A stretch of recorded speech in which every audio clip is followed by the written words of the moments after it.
அனைவருக்கும் வணக்கம். இன்றைய தினம் நம்ம மாண்புமிகு முதலமைச்சர் அவர்களின் லட்சியமான அனைத்து அரசு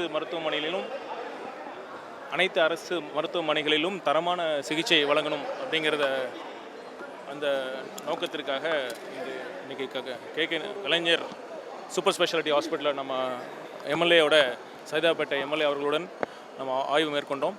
இங்கே இருக்கிற ஃபெசிலிட்டிஸ்லாம் பார்வையிட்டோம். பொதுமக்கள்கிட்டையும் நம்ம பேசினோம். இங்கே சில குறைகளும் சொன்னாங்க. அது கூடிய விரைவில் நம்ம அது சரி செஞ்சு கொடுப்போம். அப்புறம் முக்கியமாக நேற்றைய தினம் பார்த்திங்கன்னா நம்ம சுப்ரீம் கோர்ட்டில் சூப்பர் ஸ்பெஷாலிட்டி சம்பந்தமாக ஒரு தீர்ப்பு வந்தது. அதை பற்றி முன்னாள் முதல்வர் அவர்கள் கூட ஒரு அறிக்கை வெளியிட்டிருந்தார். அதை நான் என்னோடய பதில் அறிக்கையாக நான் என்னோடய ட்விட்டர் அக்கௌண்ட்டில் நான் பதிவு செஞ்சுருந்தேன். இன்னொரு முறை நீங்கள் மக்களுக்காக நான் தெளிவுபடுத்த விரும்புகிறேன். பார்த்திங்கன்னா அந்த ஒரு முன்னாள் முதல்வர் அறிக்கையில் பார்த்திங்கன்னா ஏதோ முதல் முறையாக இது மாதிரி தமிழ்நாட்டில் இருந்து ஒரு சூப்பர் ஸ்பெஷாலிட்டி உயர் சிறப்பு மருத்துவ இடங்களெல்லாம் ஒன்றிய தொகுப்புக்கு வழங்கப்பட்டது போல் ஒரு அறிக்கையில் இருந்தது.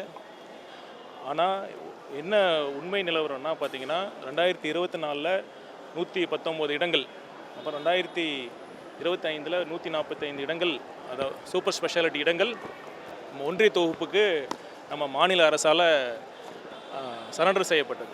ஏன் சரண்டர் செஞ்சாங்கன்னா 2 ரவுண்ட் கவுன்சிலிங் நம்ம ஸ்டேட் நம்ம டைரக்டர் ஆஃப் மெடிக்கல் எஜுகேஷன் அவங்களால கவுன்சிலிங் நடத்தப்பட்டு அவங்க ஒரு மினிமம் கட் ஆஃப் ஃபிக்ஸ் பண்ணுறாங்க.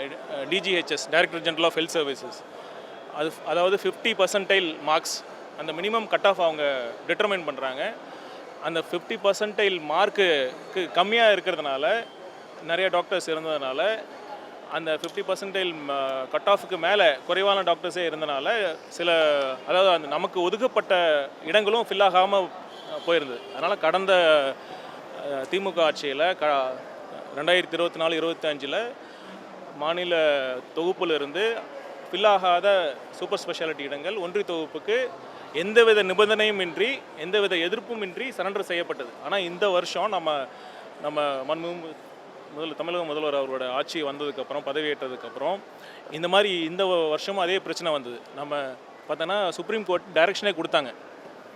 நீங்கள் அன்ஃபில்டு சீட்ஸ் 2 ரவுண்ட் கவுன்சிலிங் முடிந்த பிறகு ஃபில் ஆகாத சீட்ஸை நீங்கள் உடனடியாக ஒன்றிய அரசுக்கு ஒன்றிய தொகுப்புக்கு நீங்கள் சரண்டர் செய்யணும்னு சுப்ரீம் கோர்ட் ஜட்ஜ்மெண்ட் சொன்னாங்க. ஆனால் அதை சரண்டர் பண்ணல. அதை ஹெல்த் செக்ரட்டரி மேலே கண்டெம்ட்டும் சுப்ரீம் கோர்ட்டில் கண்டெம்ட் கேஸும் ஃபைல் பண்ணிட்டாங்க. நம்ம சுப்ரீம் கோர்ட் ஆர்டர் கொடுத்தோம், இன்னும் ஏன் சரண்டர் பண்ணலன்னு சொல்லி அதை எதிர்த்து நாம் ஒரு ரிட் பெட்டிஷன் ஃபைல் பண்ணோம். அதில் தான் தீர்ப்பு வந்தது. என்னென்னா முன்னாடி என்ன நிலைமை இருந்ததுன்னா நம்ம 2024-25 நம்ம சரண்டர் பண்ண பிறகு ஏன் சரண்டர் பண்ணோம்? அந்த கட் ஆஃப் மார்க்ஸுக்கு குறைவாக தான் டாக்டர்ஸ் இங்கே மார்க்ஸ் பெற்றிருந்தாங்க நிறைய பேர். அந்த கட் ஆஃப் குறைச்சிருந்தா நம்ம தமிழ்நாட்டு மருத்துவர்கள் மூலமாகவே நம்ம அந்த இடங்களை ஃபில்அப் பண்ணியிருக்க முடியும். நம்ம இங்கே கட் ஆஃப் குறைக்க முடியாமல் ஒன்றிய தொகுப்புக்கு நம்ம வழங்கிய பிறகு அவங்க கட் ஆஃப் குறைச்சி ஆல் இண்டியா கவுன்சிலிங் மூலமாக அந்த இடத்த ஃபில்அப் பண்ணிட்டு இருந்தாங்க. அதனால் தமிழ்நாட்டு மருத்துவர்களுக்கு அந்த கிடைக்க வேண்டிய இடங்கள் கிடைக்காமல் போயிருந்தது. நம்ம இந்த வருஷம் நம்ம ஸ்ட்ராங்காக சுப்ரீம் கோர்ட்டில் என்ன வாதாடணும்னா, கண்டிப்பாக இந்த மாதிரி நாங்கள் எங்ககிட்டயே நிறைய டாக்டர்ஸ், இந்த சர்வீஸ் டாக்டர்ஸ், அரசு மருத்துவர்கள்லாம் இருக்காங்க. கட் ஆஃப் அதிகமாக வச்ச ஒரே காரணத்துக்காக எங்களால் ஃபில்அப் பண்ண முடியல. நாங்கள் உங்களுக்கு சரண்டர் பண்ணிவிட்டு நீங்கள் ஒன்றிய கவுன்சிலிங்கில் நீங்கள் கட் ஆஃபை குறைச்சி ஃபில் பண்ணிங்கன்னா எங்கள் டாக்டர்ஸ், அரசு மருத்துவர்கள்லாம் பாதிக்கப்படுவாங்க நாங்கள் ஸ்ட்ராங்காக வாதிட்டதுனால அப்போ சுப்ரீம் கோர்ட் இன்றைக்கி அந்த ஒரு தெளிவான ஒரு ஜட்ஜ்மெண்ட்டை கொடுத்துருக்காங்க. அதாவது நீங்கள் ஒன்றிய அரசு கவுன்சிலிங் நடத்தலாம், ஆனால் கட் ஆஃபை குறைக்காம தான் நடத்தணும். ஒருவேளை அப்பயும் நீங்கள் ஃபில் பண்ண முடியலன்னா கட் ஆஃபை குறைக்கிற மாதிரி ஒரு முடிவு எடுத்திங்கன்னா கண்டிப்பாக திரும்பவும் மாநில அரசுக்கு அந்த சீட்ஸை நீங்கள் திரும்ப சரண்டர் பண்ணணும்னு சொல்லி ஒரு ஜட்ஜ்மெண்ட் அவங்க வாங்கியிருக்கோம். இதை பார்த்தீங்கன்னா இப்போ ஹெல்த் செக்ரட்டரி மேலே கண்டெம்ட் வந்திருக்குன்னா அவருக்கான அந்த தைரியத்தை யார் கொடுத்தது? இந்த அரசு தான் கொடுத்தது. நீங்கள் தைரியமாக நீங்கள் சரண்டர் பண்ணாதீங்க, நம்ம கண்டிப்பாக இந்த அரசு நம்ம உங்களோட இருக்கும் அப்படின்னு சொல்லி இந்த கொடுத்த தைரியத்தினாலையும் நம்ம முறையான வாதங்களை எடுத்து வைத்ததுனாலையும் அந்த மூத்த வழக்கறிஞர்களை நாம் அப்பாயிண்ட் பண்ணதுனாலையும் தான் இந்த வெற்றி கிடைச்சது. இது பார்த்திங்கன்னா முந்தைய ஆட்சி காலத்தில் நடந்த அந்த தவறுகள்னு சொல்கிறத விட ஒரு ஃபெயிலியர்ஸ் அதை நம்ம மாற்றிருக்கோம். இப்போ பார்த்திங்கன்னா இது அல்டிமேட்டாக நமக்கு என்ன லட்சியம்னா, அந்த மாநில தொகுப்புக்கு ஒதுக்கப்பட்ட இடங்கள் அனைத்தும் தமிழ்நாட்டு மருத்துவர்கள் மூலமாகவே மட்டுமே நிரப்பப்படணுங்கிறது தான் நம் தமிழ்நாடுடைய அல்டிமேட் ஒரு எய்ம் அதான். அதை நோக்கி தான் நம்ம பண்ணிகிட்ருக்கோம். அந்த கடந்த 2 வருஷங்களில் நடந்த அந்த ஒரு பெரிய தவறை நம்ம சரி செஞ்சுருக்கோம். அதனால் அவர் வந்து இந்த அறிக்கையின் மூலமாக அவர்கள் அரசில் நடந்த தவறை அவரே மீண்டும் மக்களுக்கு முன்னாடி அவர் எடுத்து காட்டியிருக்காரு. இல்லைங்க, அதாவது நம்ம அபிஷேக் மனு சிங்வி போன்ற மூத்த வழக்கறிஞர்கள் இதை அவங்க தான் நம்ம தமிழ்நாடு அரசு சார்பில் நம்ம ஆர்கியூ பண்ணாங்க. அந்த கேஸோட ஃபைனல் ஜட்ஜ்மெண்ட் டே அன்னைக்கு அவங்க டெக்னிக்கல் கிளிச்சினால கனெக்ட் ஆக முடியல ஒழிய ஹியரிங் அந்த வாதிடும் நேரங்களில் அவர் தான் ஆர்கியூ பண்ணி அப்பீர் ஆகி வாதாடினார்.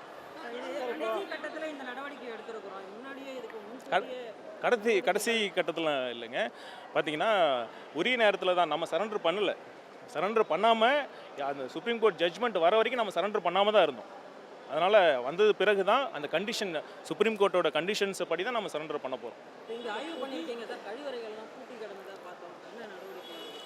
இல்லை பார்த்தீங்கன்னா அந்த ஹாஸ்பிட்டல் டிசைன்லேயே அப்படி தான் இருக்குது. இவ்வளோ பெரிய ஹாஸ்பிட்டல் தான், அதாவது கடந்த ஆட்சியில் கட்டப்பட்டிருந்தாலும் ஒரு பெரிய ஹாஸ்பிட்டல் தான், நிறைய வசதிகள் இருக்குது. ஆனால் பார்த்தீங்கன்னா இவ்வளோ பெரிய ஒரு ஃப்ளோரில் ஒரு இடத்துல மட்டுமே கழிவறைகள்லாம் இருந்துருக்கு. ஸோ அதை நம்ம கண்டிப்பாக இன்னும் பொதுமக்களுடைய தேவையும் எத்தனை ஆயிரக்கணக்கான நோயாளிகள் நம்ம அவுட் பேஷண்ட்ஸ்க்காக டெய்லி வராங்க. இதுக்கு கழிவறை வசதிகள் தேவை இன்னும் அதிகமாக இருக்குது. நம்ம பிடபிள்யூட்ட பேசிட்டு வேறு இன்னும் அதிக அளவில் நம்ம கழிவறைகளை ஏற்படுத்தி கொடுக்க முடியும். நம்ம எப்படி இதே மருத்துவமனையில்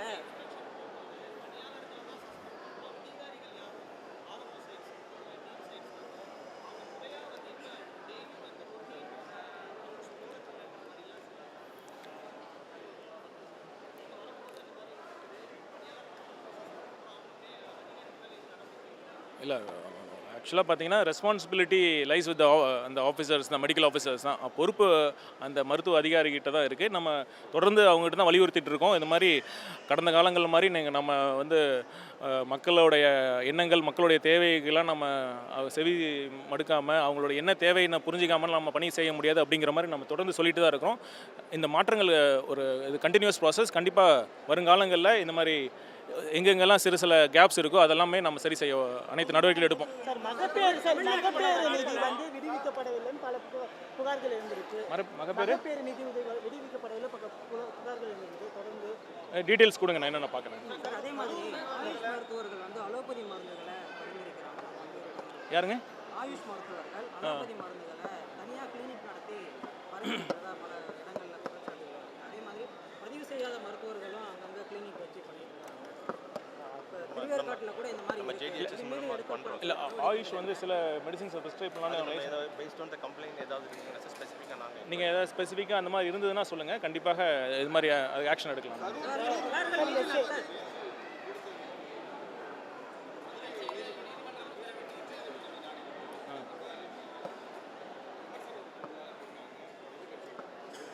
எதிர்கட்சி விமர்சனம் செய்ய தான் பண்ணுவாங்க. இது பார்த்திங்கன்னா அது ஒரு அரசு ஒரு தவறுனால தான் நடந்தது. அதாவது பார்த்திங்கன்னா அவ்வளோ பெரிய கூட்ட நெரிசலில் அது அந்த சட்டம் ஒழுங்கை பாதுகாக்க வேண்டிய கடமை அரசில். ஸோ அது என்ன காரணங்களால் நடந்தது சிபிஐ விசாரிச்சுட்டு இருக்காங்க. ஆனால் என்னென்னா அங்கே ஒரு ஃபெயிலியர் ஆஃப் அவர் அட்மினிஸ்ட்ரேஷனாக இருந்தது. ஸோ அதற்காக தான் நம்ம அந்த வேலைவாய்ப்பை நம்ம ஏற்படுத்தி கொடுத்தோம். கண்டிப்பாக உச்சநீதிமன்றத்தில் எங்களுக்கான அதுக்கான நியாயம் கிடைக்கும்னு நாங்கள் நம்புகிறோம். காலி பணியிடங்களை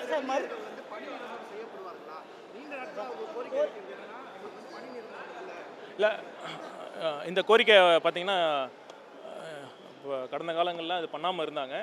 அது நம்ம மாண்புமிகு முதலமைச்சர்கிட்ட அந்த கவனத்துக்கு எடுத்துகிட்டு போய் உரிய நேரத்தில் ஒரு நல்ல முடிவு எடுக்கப்படும். இந்த துறையில் லேப் டெக்னீஷியன் இது ஏன் மயிலாடுதுறையில் பார்த்தீங்கன்னா ஹாஸ்பிட்டலில் எல்லா ஃபெசிலிட்டிஸ் இருக்கும். ரீப்ளேஸ்மெண்ட் ஹார்ட் சர்ஜரி பண்ணுற அளவுக்கு இருக்குது.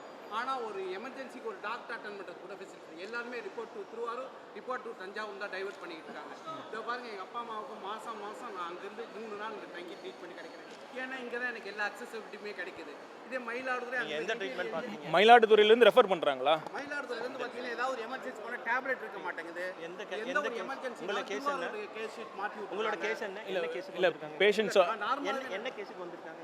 இங்கே நான் வந்து டயபெட்டாலஜிக்கு இன்டர்வென்ஷன் ரேடியாலஜிக்கு இன்டர்வென்ஷன் ரேடியாலஜிக்கு ஆமாம் அங்கே கிடையாது பட் Intervention radiology இங்க இருக்காது சார். இங்கேருந்து நான் Intervention டேப்லெட் radiology. கூட சரியாக கிடைக்க மாட்டேங்குது டிஸ்ட்ரிக்ட் அந்த இல்ல, டெல்டா ரீஜன் எல்லாமே எல்லாம் அது வந்து பார்த்தீங்கன்னா மாவட்ட தலைமை மருத்துவமனையில் தான் அந்த வசதி இருக்குது. இன்டர்வென்ஷனல் ரேடியால் தலைமை மருத்துவமனை சார், அங்க இருக்க இன்ஃப்ராஸ்ட்ரக்சர் அவ்வளோ இருக்கு ரீப்ளேஸ்மெண்ட் ஹார்ட் சர்ஜரி சரி. பண்ணுற எல்லா ஃபெசிலிட்டிஸ் சரி. இருக்கு ஆனால் டாக்டர்ஸ் கிடையாது சரி, சரி. எம்எஸ் கிடையாது ஒரு எம்டி கிடையாது ஒரு ஸ்பெஷாலிஸ்ட் பர்சனே கிடையாது சரி கண்டிப்பாக சார் பார்க்கலாம் இப்போ ஒரே நடுவு. தேங்க்யூ.